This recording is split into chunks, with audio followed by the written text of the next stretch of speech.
insurance. And then Mum ends up buying this new couch instead, and we had no TVs. So I had to buy my own finally. And another good one is when I did a paper round when I was about 10 or 11, and someone pushed me off my bike or something, and then I come home and I'm crying, and then Dad's like, right, get in the car, and we go roam the streets trying to find this child. Smash him. Yeah. Because there was always Dad on one shoulder being like, smash him, fuck him. And then there's Mum like, oh, I'm sorry, honey, like just sweet. Such a contrast, so. But yeah, such good times. I love them so much. Yes. So there's a wee bit more to that, can I tell Yeah, you? of course. Apparently, thank you, Jackie, for remembering. So not all the TVs smashed in the earthquake, and Sam, Dave was doing Sky then, so Sam had this lovely big TV and his own decoder and Sky, and it had smashed. And I was just telling Jackie this morning, Dave had this great idea, put a brick through that one, because Mum will, then you'll get a new TV set, and that's when I bought the couch and stuff. But they told me that it had smashed in an aftershock. And I had no idea. And they didn't get a new TV. So he was out, and then I go and he got, $2,000 or whatever it was, and then bought the house. Couch, yeah. And now she's got a new couch, so that couch is Yes. mine. It's going to be Sam's and Chloe's. Yeah. There you go. Yeah. That is it. Yeah, that's what she did. Oh, well, it doesn't feel right not having Dave here, but thank you to all the people that he and I wanted to come. And it's 2 weeks today, and it feels just horrible without him. But I hope that you love this. It was $60, and when it got delivered, he just never took it off. He went to a supermarket wearing it one day, and an elderly lady said, I'm really offended wearing this, and he said, I'm offended that you're offended. And her husband was like, laugh. But this is silly hat, keep us some, and it's always a beanie. Yes. Is it Grant, do you want to say it? Oh, God, yeah. Grant is. Oh, God. Grant's had some great ones. Right. The list. This could take a while, sorry. Oh, no, Fill your drinks and go to the toilet now while you can. Find it first. I sent Mandy a lot of these through the other night, so I'll rattle through them as best I can. But how I first met Dave was I worked at Langwalker Rudkin in the Aranui branch there, and one of our workmates was quite good friends with Dave. They used to come around and party with us and stuff like that. And well, basically, a couple of friends, Paul and my mate Steve, took off to Australia to live, and I had broken up with my girlfriend. It was basically, just a sad and lonely. And Dave said to me, "Hey, you want to come camping with her and I?" I went, "Okay, cool." So we hopped. I think it was Mandy's Maury Minor. We were all absolutely smashed. And I was trying to think. AM679. And we said to Dave, "Are we going uphill or downhill?" No, Mandy, we're going uphill or downhill. Downhill. Oh, that was some fun and some awesome stops on the way.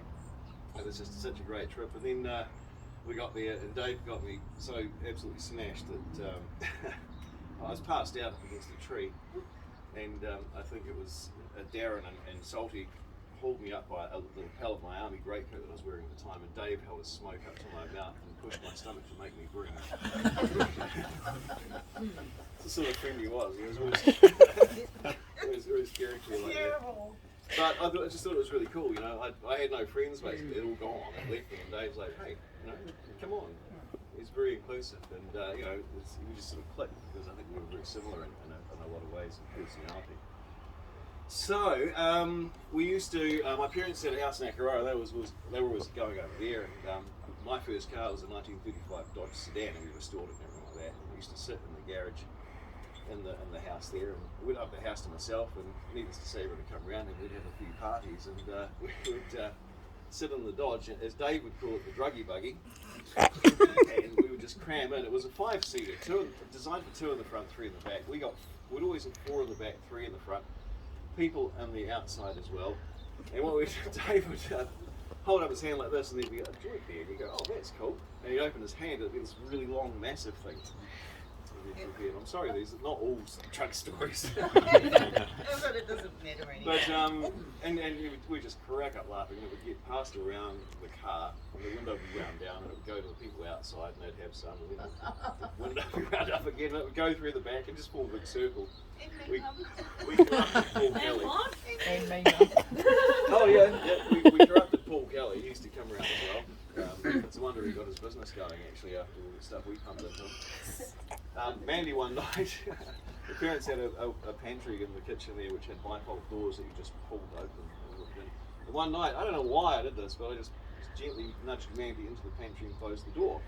And Mandy remained there for about, I don't know, a couple of hours. It was a long time. We were like, where's Mandy? Oh, I don't know. And we opened the pantry door, Mandy's just standing there. She didn't realise you could have just pushed it. I was waiting for you to come back. I don't know. It's quite funny. We all remember that. When they first got married at Dilworth Street, I used to go around there, and Dave would usually leave me in a state incapable of speech. I just couldn't do that. He, on my 24th birthday, went to Dilworth Street and he gave me 5 spots in cash, which was rather a lot. And I had to drive home to my house on Power Road and rush out traffic with tunnel vision. I could only see a little ball in front of me. Thanks, Dave. That's very kind. One night, he's very convincing too. Dave can be very persuasive. I'm a very straight-laced person myself. But one night he had me convinced it was the absolute best idea in the world to take this tabletop Space Invaders machine from the Blenheim Road and put it in our car. I think the only thing that stopped us is we couldn't fit it in the car. We had to put it back. But he was also like, he was an evil genius, and let's face it. He was always 2 steps ahead. He was always 2 steps ahead. You'd say, no, don't do that, because if you do that, this will happen and this will happen. And you're like, oh okay. He was always right usually. He was a great thinker too. And when he came to work with me fixing cars, he was having a hell of a job trying to get the steering wheels right. So he just thought about it and came up with a tool and invented this.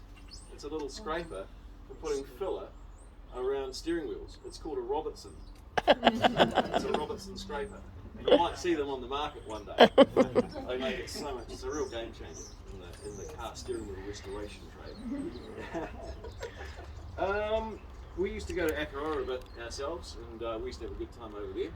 I gave Dave some rudimentary training in boat driving so I could have a go on the toboggan one day, and it was great.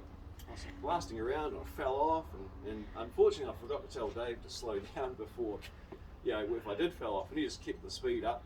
Toboggan's bouncing around, turned upside down, dug in, pulled the ski pole out the back of the boat. Oh. Oops. Yeah, the old man was infuriated, but then we just laughed it off. He used to come out with some random stuff. One night we were possibly having a smoke at Akaroa on the boat ramp there, and we looked in the water and we were all trying to figure out what this thing was in the water, and Dave just came out straight away. Oh, it's a spare foot for an otter. Random stuff. We were out in the town one night, and Dave, he's so fast and quick and things. Yeah, we were up in town and we saw these 2 girls. One of them was quite attractive, the other one was not quite attractive. Just the opposite, in fact. Dave just as quick as a flash nudged me and said, "Fuck it, I like yours."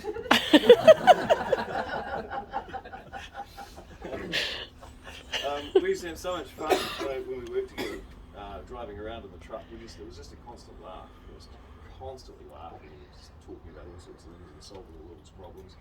And we were actually quite disappointed. We're both actually quite disappointed when he finally got his own truck and was able to go out by himself for 1 week. And then, of course, the cancer came and got him, unfortunately. But for that one glorious week, he did really well. And he was just so good at his job. Very, very clever. He picked things up so quickly, and just we saw the Robertson scraper, put a lot of thought into how things should be and improve things. And yeah, just really good. His sense of, I suppose, responsibility and duty and loyalty, that's something that is hard to find in people, and it was always there with Dave. So, it was a really good friend to have, and needless to say, he leaves a big hole in our lives, and sadly missed. If I remember any more stories, I can pop back up again, but it's probably someone else's turn now, so thanks for that. Thank you. Oh, yeah. One thing that my brother Jamie isn't here yet because they're the ones at rugby, but came in to see Dave in the hospital a few days before he passed, and he said, "Is there anything I can get you?" And he said, $30,000 in another 20 years. Just like that. Yeah. Jamie just really got a sense of humour. And one of the nurses just absolutely took a shine to him, and she was going to take him out for cocktails across the road in his wheelchair to the number 4. But that didn't happen, but she was speaking to John and Jason and maybe Lou when her shift finished, because he passed away at 3 p.m. and she was going to go home and pour herself a drink for Dave. Just absolutely lovely. But she did give Dave a bourbon on his little mouth spongy thing. That's Oh. right. Did you all hear that? Yeah. And apparently, hearing and taste is the last thing to go. And I was out of the room, so I missed it, but because they were keeping his lips nice and loose. And they swear that what did he do? Not a yum, but he reacted, didn't he? Well, you took them in, didn't you? Yeah. Yes. Bad boy. No, it wasn't bad boy. It was a nice afternoon. No. It was the No. best. Just the best. Yeah, wasn't it? Yeah, we told some stories that all day. Really, from 12 o'clock to 3 o'clock, we were telling stories and utterly convinced that he could hear it all happening.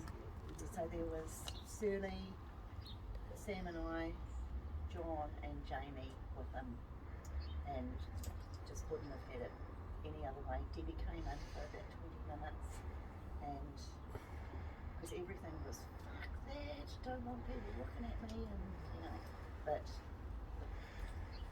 he would have been really pleased. Can I ask people, how many people have been a victim to the vivid marker on the forehead? Oh, Seeing the results. yeah. I got he got me first in my parents' place over in Aotearoa and tied my hands to my belt and put makeup all over me. And I woke up in the middle of the night to have it. Go to the toilet, I couldn't move my hands. Then ended up standing at the top of the stairs and peeing down them. Thanks, Dave. He did. I was there, and what none of us can get over is that, of course, Dave was tall and skinny and always drank far, far too much. But they just said Grant every time. Every He was time. always the last man standing. Yep. We just don't know quite how that I have happened. no idea. Yeah. So He they did. did. To so many people. Yeah. Drawn on the edge. I was a bit sad there was no funeral because I was going to get him back. He wanted the open casket. I was going to be good about it and not actually draw it. I was going to cut one out and drape it on. And just so I think that's probably why I didn't want a funeral. I think so he couldn't get that done to him. Yeah. We didn't like the attention. Yeah. They did, Told him at the hospital if he fell asleep. Grant's got a vivid. I can beat the vivid one, being a little brother. At 13 years old, and Dave and I, and the Dearman boys and that, we used to go to Woodford Glen with our parents. They had like testing their vehicles on Sundays. So us boys used to wander around. And we got into a hot dog. It was pre-planned, so there's us 5 boys, all sort of like 13, 14 years of age. And the plan was to pierce our ears.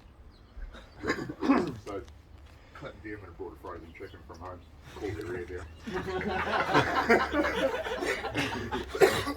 The safety pin came out and I was the test pilot one night because I was the youngest. So the chicken went on the air for about 10 minutes with those and I was held down. How did I believe Professor? They kind of tested me out with everything.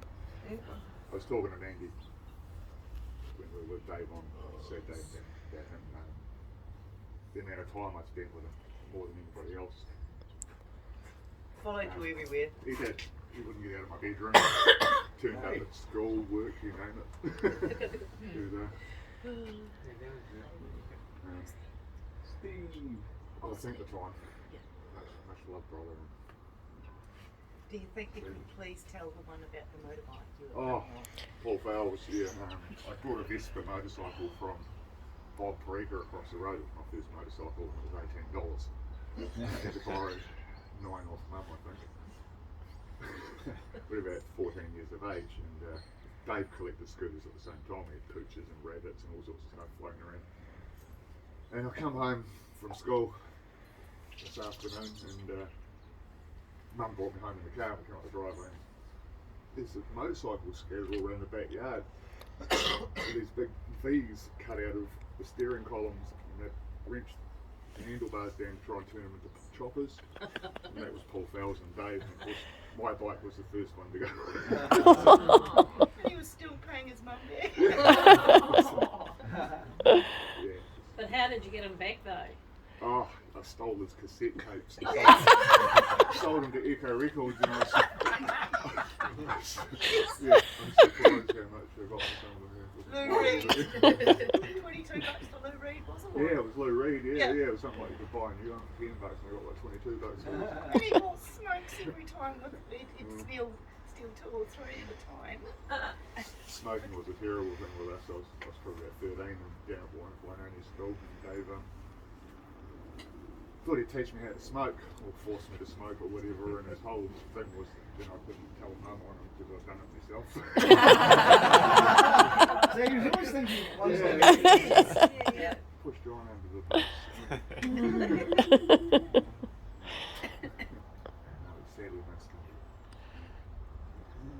I always remember the time, Dave, we'd been on a mystery bus tour and North Canterbury, and we ended up back at Helen Foal's place, which was in Wine Street. I, needless to say, passed out early again on the couch. And Dave thought it'd be a brilliant idea, and it was actually a really good idea to actually put my ankle in a plaster cast. And it would have totally worked. Yeah, I would have been convinced something had happened to me if he'd told me. But unfortunately, one of the other people, Gary Folds, decided it would be good fun to put matches between my toes and light them, and that woke me up before the plaster had set, so it was sort of ruined a bit, unfortunately. I know. Yeah, I mean, hell, they followed me down Avonside Drive one night after I'd been to the Aranui and had an orange flashing light in the car. And I was absolutely crapped myself. I just kept driving all the way till I got home, got out the car, they got out the car pissing themselves, and I'm just like, white. Terrifying. Oh, and just like the last thing he got me with was, he had that oil, that special oil. And, The Green Fairy people. yeah. Yeah. So he said, oh yeah, try some of this. And I'm like, oh cool, thanks Dave. So anyway, I had to go to this singing group, and just watch to see how they did their things. They were supposed to MC their Christmas do. And anyway, so I thought, oh, I have a couple of tablespoons of this, and it should be all good. Just take the edge off, I'm not going to have to do anything. Just sit there, chill out, listen to some music. How hard can it be? Great, I get there, and this stuff's really kicking in. Like you would have to probably take acid to get anything stronger. Than that, it was really going well. And then they decided to have a run through of the show with me as the MC. And I'm thinking, oh no. So I got, and it was the worst, as an MC, it was your worst nightmare. The notes were terrible, the direction was hopeless, the jokes were cheesy. It was just the worst thing in the world. And I'm like, oh no, this is awful. And I'm smiling under my mask and thinking, the only way this could be worse is the only way it could be worse. But it got worse. They asked me to sing. And these are like 70 really, really, really well-trained women singers. And I'm the only guy there, and I had to sing high as balls. And God, it was the scariest thing ever. Into a microphone, which I'd never sung into before. And it was really freaky. So thanks again, Dave. He texted him the next, and he said, you bastard, you Yeah. got me again. And he wasn't even there. So it's a pattern emerging here, I think.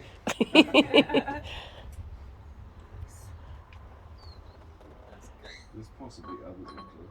I remember sitting at the Valley Inn one Thursday night and Dave goes, what are we doing for the weekend? And he said, let's go to Mount Cook looking for mushrooms. Right, sounds like a plan, so off we go Friday night. Start the lawn, go across the Mackay Bridge, pulls out a joint. Not touching that till the other end. Oh, you'll be right. time I got the other end of the bridge, I was freaking toasted. we get to Ashburton, and we stayed at this girl's house we'd met the weekend before, but her mother was deaf.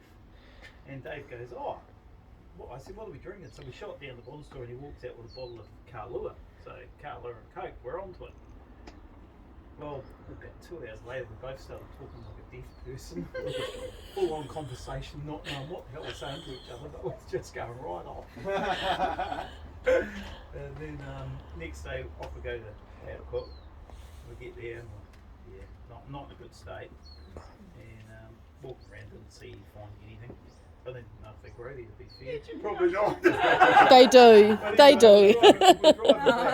We're driving back, and we're going down the hill, and he looks at me and looks back, and meanwhile, he thought I was having a long blink, but I wasn't. I was asleep. I was driving, doing 5 kilometres an hour down the hill. So yeah, then he took over, and then we ended up in Timaru. Oh no, memorable trip. So it was just one of the best things he ever did. Oh, it was He never just- stopped talking about it. Woke up the next morning, went to pick a fry pan up off the ground, and all the ground came with it. It was a massive frost, and it was all stuck to the ground. And, yeah, it was such a fun trip. But as you say, the vivid marker, we stayed at a place in Emmett Street. Oh, I don't know who they were, but their flatmate, young Mary boy, Dave's boy, was home hammered. The Mary boy was, and they thought, what a great idea, let's draw on his face. So he got lipstick out, he drew these big circles around his eyes, big lips, and that's all good. Went to sleep. Then the next morning we woke up, and this Mary guy's coming inside going, "You bastards!" He'd just been down to the shop.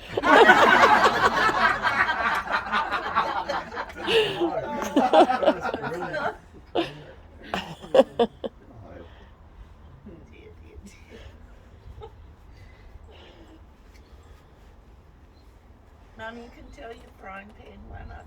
Oh no. Go on. There's 2 sides today. Well, Mandy said to me the other day, we're having breakfast, "Mum, what would be the first thing that comes to mind when you think of Dave?" And of course, we've got to remember, I'm the mother-in-law, so these stories were just the opposite to me. This is my daughter, daughter here, but I think Sam was about 4, and we'd taken him to Kaikoura for the first time he'd been away on holiday, and he didn't want to go out in the boat, but I think Eleanor got some fish, and he couldn't wait to get home to cook the fish for Dave for tea. And Dave was at the Papa Nui, and Mandy went to pick him up, and Sam was so excited, that Dad was going to have some of his fish. And Dave comes home, kicks in the car door of the, what was that red car? And then he comes inside, and the fish stunk, so he picks up the frying pan and chucked it straight out the back door. I can't remember it, so I've got to Yeah, that. and Sam was Sam just being so devastated, so I said to her, so my stories are probably the ones that we really don't want to remember. But I will say for Dave, because people used to say to me, I don't know why, when you put Mandy back together again, why you put up with him. But, I used to say to Dave, Dr. Jekyll and Mr. Hyde, that's how I saw him. Yeah. He could be as lovely as can be, as kind as can be, but he just didn't seem to be able to sustain the nice side of him for too long. So, and I don't think it was on purpose. I just don't think he could, Yeah. Anyway, but one thing I will say, I've always had the first corn cob from his garden, whereas I wouldn't be giving that away. The broccoli or something, the beans. He's always done all those nice things that make it very easy to forgive him, and no one was all upset with me when he got cancer. Oh, of course not, Mum. It was just devastating. So that's, we would all be feeling like that. Mum, she said Dave is like a son to me. I've known him since he was 12. And that was a real comfort, thanks Mum, because most of you will know this story, but I was 11 when I met Dave, and I was taller than him. And then he shot, because he was just, his parents had the beach over at Mushnera and we still lived there then. And he just thought I was absolutely gorgeous, which is lovely. And his last breath, his last words were to me were, "I love you," in this quiet wee voice. And you know how lucky. And Sam the day before, "I love you, mate." Oh, Millie. Probably why you're here, because he was so capable of such great love and great to show up. You know, not many men go around and kiss men on the head or give them a cuddle, do they? Yes. Who is it else? Mom. Hello, my darling. Come in. And my... Good to see you.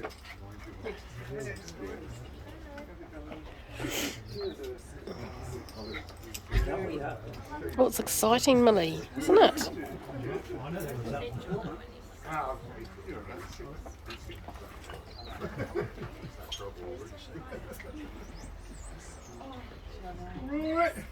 Hello, hello. Hi, you bet we are. Got your beard here?